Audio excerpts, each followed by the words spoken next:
Salut à tous, aujourd'hui on va parler des actions mécaniques. Donc les actions mécaniques, qu'est-ce que c'est? Globalement, c'est juste une action qui va engendrer la mise en mouvement ou la déformation d'un autre objet. Donc il en existe deux types, toujours avec mes fabuleux dessins. Les actions déjà de contact, donc si je prends cet exemple-là, donc un joueur de foot qui s'apprête à tirer, on arrête le moment pile au moment où le pied est en contact avec le ballon. C'est une action de contact vu qu'il y a un contact entre le joueur et le ballon. D'ailleurs, il y a aussi un contact entre le sol et le ballon, mais bon, bref. Et il y aura bien une mise en mouvement du ballon quand il s'envolera vers la lucarne. Ensuite, il y a aussi les actions à distance. Les actions à distance, si je prends cet exemple-là, toujours avec un magnifique dessin, c'est par exemple une personne qui fait du saut en parachute et qui est en chute libre, tout simplement.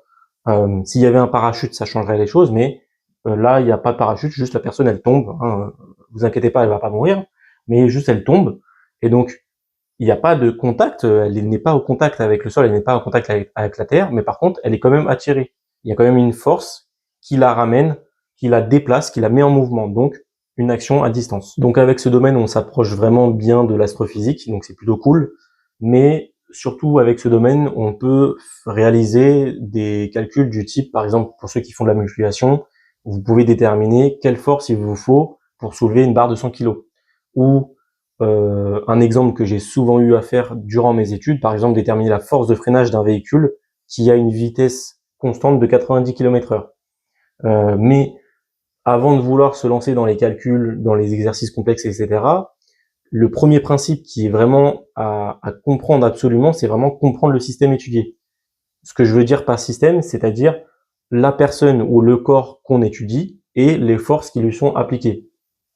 Si je reprends mon exemple de la personne en détresse qui va s'écraser comme une crêpe sur la terre, enfin sur la boule pas très ronde que j'ai réussi à peu près à dessiner, donc on va venir étudier la personne en chute libre, et on va venir regarder quelles forces lui sont appliquées. Je l'ai dit tout à l'heure, il y a d'abord la force à distance, la force de gravitation, le poids, plus communément appelé le poids, hein, c'est juste le poids. Donc normalement, une force, c'est représenté par un vecteur. Attention, je sais que ça peut faire peur, mais c'est juste voilà une direction, un sens et une norme pour l'instant. Je vais pas les représenter là parce que j'ai un peu la flemme, j'avoue. Mais donc, il y a d'abord la force du poids qui va venir attirer la personne vers le centre de la Terre. Et il y a une deuxième force qui peut être de temps en temps négligée. Moi, je veux pas la négliger parce que c'est quand même important. Il y a la force de l'air. Il y a la force de frottement de l'air, tout simplement, qui va venir ralentir un petit peu la personne dans sa chute. Un exemple concret, si ça parle pas, je sais pas combien d'entre vous ont déjà fait du saut à parachute ou du saut à l'élastique, mais typiquement, si vous êtes en voiture, vous sortez votre tête à travers la fenêtre pendant l'autoroute, vous allez très vite vous rendre compte qu'il y a de l'air qui vous arrive sur la gueule. Et ça va vous faire un effet quand même. Donc en chute libre, c'est pareil. Donc normalement, c'est pas trop négligeable, mais bon, bref. Et donc maintenant, on va venir regarder le deuxième exemple, qui est légèrement plus compliqué, mais ça reste abordable. Donc cette fois-ci, on va pas étudier la personne, on va étudier le ballon. On va étudier le ballon et regarder quelles forces lui sont appliquées. Comme la quasi-totalité des objets, des corps qui sont présents sur Terre, le ballon est soumis à la force du poids, à la force de gravité. Donc déjà, première force. Ensuite, il y a aussi la force du footballeur sur le ballon. Donc, grâce à une action de contact, le footballeur met son pied sur le ballon et va entraîner une mise en mouvement du ballon, en espérant qu'il marque, évidemment. Et il y a la troisième force, souvent oubliée et souvent un peu mal comprise, je veux dire, la force du sol sur le ballon. Si je reprends rapidement là mon exemple de la personne en chute libre, je l'ai dit tout à l'heure peut-être, la personne en chute libre, elle est attirée par la force du poids, par la force de gravitation, par son poids, et donc elle va se diriger, elle va être attirée vers le centre de la Terre. Qu'est-ce qui fait que tout ce qui existe sur Terre ne tombe pas vers le centre de la Terre? C'est parce qu'à un moment, la personne ou l'objet rencontre un obstacle. L'obstacle en question, c'est le sol. Et donc en fait, si le sol n'émettait aucune résistance, on irait tous vers le centre de la Terre. Donc en fait, ça implique que le sol exerce une force sur nous. C'est peut-être un peu abstrait pour certains, mais c'est le cas. Donc, il faut prendre en compte que le sol exerce aussi une force sur le ballon. Sinon, le ballon irait tout de suite au centre de la Terre. Et donc, si je fais le bilan de ces deux exemples-là, on peut dire que la personne en chute libre est soumise à deux forces, la force de son poids et la force des frottements de l'air. Et le ballon étudié, c'est l'objet étudié, le ballon est soumis à trois forces, la force de son poids, la force du footballeur sur le ballon et la force du sol sur le ballon. Tout ça pour dire, parce que bon, ça va pas servir à grand chose idéalement, mais tout ça pour dire que c'est super important avant, comme je l'ai dit, de vouloir se lancer dans les calculs, dans les trucs compliqués, de d'abord savoir identifier le système et d'essayer de le comprendre dans son entièreté. Parce que là, je vais vous raconter une petite anecdote. Moi, durant mon premier DS de méca en école d'ingénieur, bon, j'étais assez préparé pour le contrôle, je comprenais un minimum le cours, etc. Bon, bref, j'étais préparé pour un contrôle. Et donc, au moment où on découvre les sujets, je vois tout de suite qu'il y a des trucs qui clochent, c'est pas comme d'habitude. Bon, ça, c'est pas trop grave en soi, mais il y a des choses qui me disent que ça va pas aller. Bon, le suspense, je vais le taire maintenant, j'ai pas eu une super bonne note. Ça va encore, mais c'était pas génial. Mais ce qui m'a fait surtout un peu rater ce contrôle-là, c'est qu'en fait, j'ai pas été capable de comprendre dans son entièreté le système étudié. Je le comprenais un minimum, mais dans les exercices comme ça, dans les versions un peu plus compliquées, euh, il faut être capable de comprendre le système, d'identifier toutes les forces qui sont appliquées, qui sont en jeu dans le système, si on veut avoir une chance justement, si je voulais avoir une chance de répondre aux questions précédentes, enfin aux questions suivantes, à un maximum de questions, etc., et d'avoir une meilleure note tout simplement. Et il aurait fallu que je sois capable de comprendre dans son entièreté le système. Là, j'ai pas été capable de le comprendre. Il y a deux trois choses qui m'ont gêné et que j'ai pas compris. Et si je comprends pas le sujet, c'est encore plus difficile pour comprendre les questions des fois. Et ça m'a mis dans la merde concrètement. Donc tout ça pour dire que en fait c'est super important avant de vouloir faire des choses compliquées, etc. C'est même si ça paraît super basique de faire des graphiques, de faire des dessins, d'essayer de réfléchir à qu'est-ce qui est en jeu, qu'est-ce qui interagit avec quoi. Ça paraît super basique, mais il faut quand même le faire parce que faut vérifier. C'est pas parce que c'est basique qu'on peut pas le rendre compliqué. Toute chose basique, on peut la rendre compliquée. Ça, vous inquiétez pas, c'est super facile pour les professeurs ou pour n'importe qui de le faire. Mais encore une fois, c'est pas parce que c'est une chose basique à faire que vous ne devez pas le faire. Vous ne devez pas vérifier que vous avez bien compris, que vous avez bien euh, identifié les forces qui sont en jeu dans votre système. À travers ce chapitre-là, j'ai pu voir l'attraction gravitationnelle. Donc là, pour le coup, c'est vraiment de l'astrophysique. Et donc, bon, pour les exercices, c'était juste savoir, voilà, que les astres interagissent entre eux, s'attirent entre eux, et que globalement, c'est juste le plus massif qui gagne. Donc, c'est pour ça que on est tous, entre guillemets, attirés par le soleil. Mais, surtout, à travers ces exercices-là, moi, ça m'a fait rappeler une petite histoire que j'aime beaucoup, à savoir la découverte de Neptune. Donc, pour refaire un rappel rapide sur les planètes du système solaire, on en a 8 aujourd'hui, 4 solides et 4 gazeuses. Donc, en partant du Soleil, ça donne Mercure, Vénus, nous, la Terre, Mars. Ensuite, on a une petite ceinture d'astéroïdes. Et ensuite, on a les 4 gazeuses, donc Jupiter, Saturne, Uranus et Neptune. Fut une époque, on pensait que Uranus était la dernière planète du système solaire. Ok. À cette époque-là aussi, on était capable de calculer, grâce à ce domaine-là, etc., de calculer les trajectoires des planètes et après de pouvoir les observer tout simplement plus précisément à l'aide de nos calculs. Et un scientifique du nom de Le Verrier va se mettre à calculer les trajectoires d'Uranus.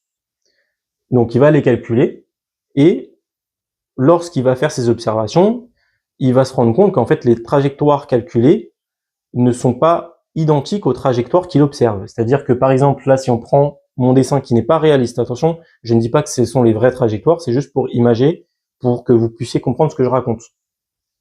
Si je prends mon dessin, imaginons que ces trajectoires calculées sont en pointillés, et ben lui, il a observé la trajectoire du trait noir continu. Donc là, il va se dire, il y a un problème. Donc là, il y a que deux solutions. Soit il se dit, en fait, bah, j'ai fait de la merde dans mes calculs, soit il y a quelque chose qui cloche, il y a quelque chose qui impacte la trajectoire d'Uranus, pardon. Et donc, le Verrier, il va avoir une bonne intuition, il va se dire, bah, en fait, mes calculs, tout est bon, mais il y a quelque chose, effectivement, il y a un autre astre qui va impacter la planète Uranus. Et cette planète-là, donc, plus tard, on va découvrir que c'est Neptune. Et donc, tout simplement, le Verrier, il va juste dire, bah, ok, j'observe cette trajectoire-là, ce qui veut dire que forcément, à tel endroit, à telle date, il devrait y avoir une planète là de telle masse, etc. Enfin voilà, de sorte à ce que on ait bien cette trajectoire-là. Et donc, il me semble que c'est à Berlin, en Allemagne, où les télescopes vont pointer effectivement l'endroit du ciel qu'il a indiqué à telle date, etc. Et ils vont bien remarquer une nouvelle planète, donc la planète Neptune, un peu plus bleu foncé qu'Uranus, mais ils vont bien la découvrir. C'est comme ça que se fait la découverte d'Uranus, de Neptune plutôt. Et donc moi, j'aime bien cette petite histoire parce qu'elle permet de se dire qu'en fait, ok, bon, la science est utile dans la vie de tous les jours. Enfin bref, on va pas revenir dessus, c'est pas un débat, hein, on va en parler. Mais moi j'aime bien cette histoire-là parce que ça me dit en fait qu'on a été capable de prédire, de prévoir quelque chose qu'on pensait ne pas exister, tout simplement. À cette époque-là, on pensait que Uranus était la dernière planète du système solaire. On était vraiment pas au courant de l'existence de Neptune. Sauf que grâce au calcul, grâce à la science, etc., on a été capable de la découvrir. Donc voilà, moi je voulais juste raconter cette histoire-là parce que je l'aime bien et je trouve que c'est un bon truc à savoir, un bon truc à pouvoir ressortir à qui veut l'entendre. Pour finir, je vais répondre encore une fois à un petit commentaire qui m'a demandé de revenir sur l'explication de l'expérience avec le stylo et des repères et des référentiels. Donc je vais encore une fois l'expliquer, mais avec un autre exemple qui sera peut-être un peu plus parlant. Et c'est vrai que je l'ai pas précisé la dernière fois, mais la notion de repère, la notion de référentiel va venir avec la notion de système de coordonnées. Et donc, pour ça, on va prendre un jeu vidéo qui est normalement assez connu, c'est Minecraft, qui lui dispose dans ce jeu vidéo de systèmes de coordonnées. Bon, normalement, tous les jeux ont un système de coordonnées, mais dans le jeu Minecraft, vous avez un système de coordonnées. Et donc, normalement, ça devrait parler à plus de monde. Et donc là, moi, j'ai représenté des bonhommes, le personnage, sur un monde Minecraft, ok. Et donc, ce qui se passe d'abord dans la situation de dessus, c'est ce qui se passe communément pour tout le monde, ok. Vous avez votre personnage, vous vous déplacez dans le monde Minecraft, devant, derrière, à droite, à gauche, en haut, en bas. Les coordonnées vont bouger. Bon là, j'ai mis des coordonnées en 2 dimensions, mais c'est pareil, hein, vous comprenez bien. Donc les coordonnées vont bouger. Si mon personnage se déplace un peu plus par là, ses coordonnées sur X vont bouger, vont varier. Pareil, s'il se déplace par là, en haut, en bas, bref. Ok, vont bouger. Ça, c'est ce qui se passe habituellement, c'est ce qui est commun pour tout le monde. C'est l'équivalent de si on se déplaçait sur la Terre, voilà, c'est nous qui sommes en mouvement par rapport à la Terre. Là, dans l'exemple, c'est le personnage qui est en mouvement par rapport au monde Minecraft. Maintenant, ce que j'essayais d'expliquer, de décrire avec l'expérience du stylo, faire bouger un objet sans le toucher, c'est la situation qu'on a en bas, où cette fois-ci le repère n'est pas fixé par rapport au sol, mais il est fixé par rapport au personnage.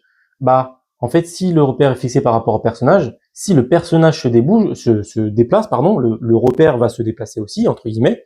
Et donc, en fait, on peut très bien dire que les coordonnées vont aussi changer, ça ne change pas, les coordonnées vont toujours changer. Par contre, d'un point de vue physique, d'un point de vue expérience de pensée, ce qu'on peut se dire, c'est que si le personnage se déplace, en fait, c'est pas le personnage qui se déplace, c'est le monde qui va se déplacer.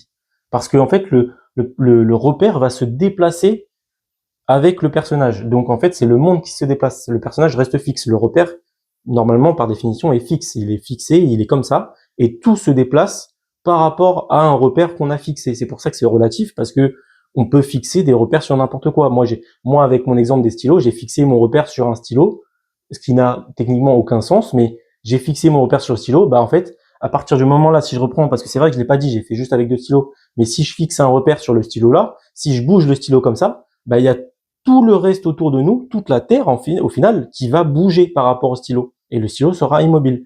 Et c'est un peu ce que j'ai représenté là avec, encore une fois, l'histoire du jeu vidéo. Le personnage se déplace, mais si je prends le référentiel, le repère du personnage, en fait, on peut dire d'un point de vue physique que c'est le monde qui se déplace par rapport au personnage. Et le personnage est fixe. Je sais pas si c'est beaucoup mieux, parce que j'ai un peu répété la même chose, j'ai peut-être un peu plus détaillé, mais auquel cas, même si c'est pas super mieux au niveau compréhension, c'est pas très grave, parce que de toute façon, ça reste juste au minimum une expérience de pensée, on va pas aller plus loin, ça c'est pas super utile non plus de le savoir. Donc je vais pas, même si ça a toujours pas été compris malheureusement, c'est un peu dommage, mais je vais pas revenir dessus. Voilà, c'est juste un truc que je trouvais amusant à dire. Donc moi je vous remercie d'avoir regardé la vidéo et je vous dis à la prochaine.